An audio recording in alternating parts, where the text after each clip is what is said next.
j'aimerais qu'ici, c'est vraiment un rappel de ce qu'on avait dit aussi la fois passée.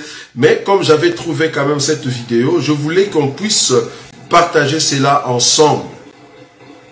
Voir un peu si cette chose est vraie ou pas. Vous savez, la vraie abomination qu'on peut avoir, c'est vraiment de trouver des gens qui n'ont pas bien saisi la pensée de la prière au nom de Jésus. Vous savez, si vous assimilez Jésus à des humains, hein, à des humains normaux, et si vous allez plus loin jusqu'à prier au nom de cette personne-là, c'est vraiment la pire des abominations que nous pouvons avoir. Ce que je vais vous mettre, c'est vrai que ça va déranger beaucoup et ça va peut-être changer la pensée de beaucoup de gens, mais vous allez remarquer que c'est bien aimé, hein, ces confrères congolais, hein, c'est toujours en Afrique que ces choses se passent, c'est vraiment bizarre. Donc, ils sont en train de passer une réunion, et dans leur réunion, c'était le temps de prier, et ils commencent à prier au nom des Branham. Donc, ils se laissent entre les mains des Branham. Toi et moi, nous prions au nom de Jésus, mais il y a des bien-aimés qui prient au nom des Branham.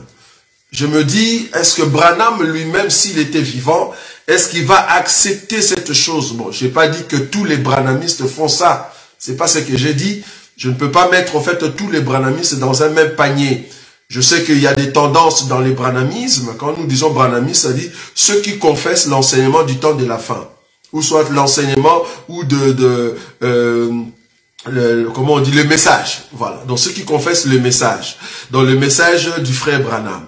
Donc tous ceux qui confessent le message du frère Branham, j'ai pas dit que ce sont tous qui font cette abomination. Mais ici, j'ai trouvé qu'il y a des gens quand même qui se disent être de ce mouvement de messagers ou de message du frère Branham. Mais malheureusement, ils sont partis trop loin jusqu'à prier Branham. Nous ne pouvons pas prier une personne qui est morte. Je me répéter ici, si nous prions au nom de Jésus, c'est parce qu'il est mort et ressuscité. Je peux prier qu'au nom de celui qui est vivant et celui qui est capable de vaincre la mort. C'est pour cela que nous prions au nom de Jésus. Je ne prie pas au nom de Jésus seulement parce que c'est un juif. Non, je prie au nom de Jésus parce que c'est lui qui m'a sauvé. Il a accepté la mort et il est sorti de la mort vivant et vivifiant. C'est-à-dire, même si je mourrais aujourd'hui, il va me vivifier. Vous voyez ça? Mais Branham est mort, il ne peut pas sortir de la tombe. Donc je ne peux pas prier une personne qui est morte. Déjà ça, c'est la nécromancie. Le fait déjà de prier une personne qui est morte, ça s'appelle la nécromancie. Tu es en train de faire appel à cet homme-là, soit disant, garde-moi. C'est pas différent de ceux qui font dans leur village, ils vont dans le cimetière, ils vont implorer la grâce d'une personne, afin que cette personne puisse les protéger. C'est ce que vous êtes en train de faire. Ça s'appelle la nécromancie. Donc, si vous trouvez un mouvement de messagers qui prient Branham, c'est-à-dire qui élève le nom de Branham comme étant Jésus, mais comprenez que c'est une tendance qui est vouée à l'échec. Parce que même le branhamisme, ils vont en fait combattre des personnes comme ça. Ça ne se fait pas. Nous ne pouvons pas prier une personne qui est morte. Peut-être tu vas dire que non, c'est faux. Qu'est-ce que le frère Roger est en train de dire? Je vais vous mettre, en fait, balancer cette séquence de ce bien-aimé Congolais qui sont en train de prier Branham. J'ai bien dit prier Branham. J'ai pas dit Jésus. Ils sont en train de prier Branham. Comment nous le savons? C'est la personne dans cette prière qui est la base, le centre, le moteur de leur protection et de leur vie. Nous disons non, c'est pas possible. Nous ne pouvons pas le faire. Je vais le balancer. Et vous allez écouter ensemble avec vous. Écoutez, c'est l'heure de la prière. Ils sont en train de prier et écoutez ce qu'ils sont en train de dire. Voilà. Prions. William Branham, Dieu notre Sauveur et notre Maître, nous te disons sincèrement merci. Toi, le roi du ciel et de la terre, toi, le maître des temps et des circonstances, toi qui es Dieu valablement éternel. William Branham, nous bénissons ton Saint-Nom et nous t'élèvons, Seigneur notre Maître, en ces temps. Nous sommes sur ce plateau pour pouvoir présenter à l'humanité, Seigneur Branham, l'immensité au Dieu Tout-Puissant et la grandeur, Seigneur notre Dieu. Donc, ils sont en train de prier William Branham. Ils ont reconnu que William Branham, c'est lui, au fait, le Dieu Tout-Puissant. Je ne sais pas si vous avez suivi, c'est pas moi. Ce sont des gens qui croient au message. Mais je n'ai pas dit que tous les branhamistes sont comme ça, c'est pas ce que je dis. Mais je dis que prier une personne qui est morte, ça s'appelle la nécromancie. Donc vous voyez comment est-ce qu'on peut aller très loin dans la croyance.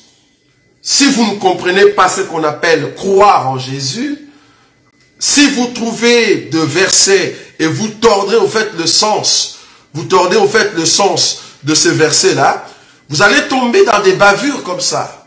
Donc des gens qui croient que William Branham, c'est lui le Dieu tout-puissant.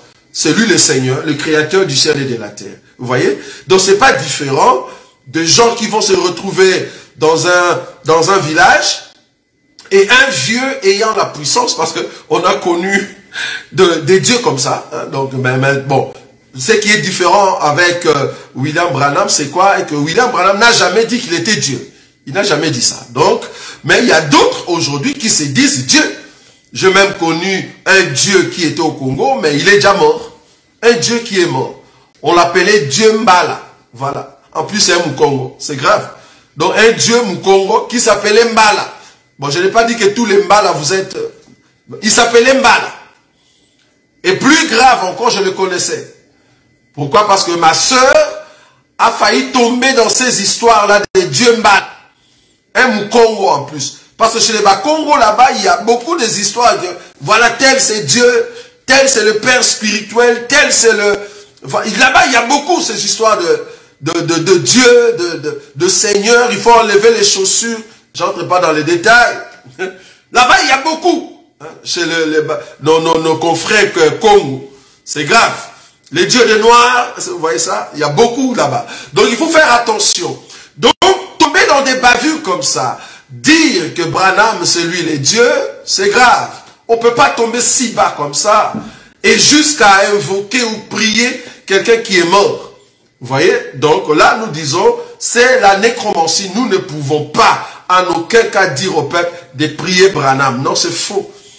À part Jésus, la Bible dit, c'est pourquoi aussi Dieu l'a souverainement élevé et lui a donné le nom qui est au-dessus de tout nom, afin qu'au nom de Jésus, tout genou fléchisse dans les cieux sur la terre et que toute langue confesse que Jésus-Christ est Seigneur à la gloire du Père. Il y a même une autre écriture qui rajoute, qui dit, il n'y a de salut en aucun autre nom, car il y a sous le ciel aucun autre nom qui nous a été donné parmi les hommes par lequel nous devions être sauvés. Il n'y a aucun nom. Donc je ne peux pas commencer à prier au nom des Branham, mais attendez, quelle bavure. Nous ne pouvons pas prier au nom de Branham. Malheureusement, ces bien-aimés, ils sont tombés si bas. Mais je dis, encore je le répète, ce ne sont pas tous les branhamistes qui disent ces choses. Il y a même d'autres qui sont contre par rapport à ce que ces bien-aimés ont fait. Donc, nous condamnons de tels comportements, nous condamnons de telles bavures. Vous n'avez pas de soubassement scriptulaire, dans la Bible, ou scriptulaire, comme on dit. Donc, vous êtes obligé de bafouer ou de rejeter cet enseignement. Vous voyez? Donc, dans les Écritures, nous ne voyons pas de fondement là-dessus. Donc, il ne faut pas entrer dans des bassesses dans la foi jusqu'à ces niveaux. C'est vraiment très bas, quoi.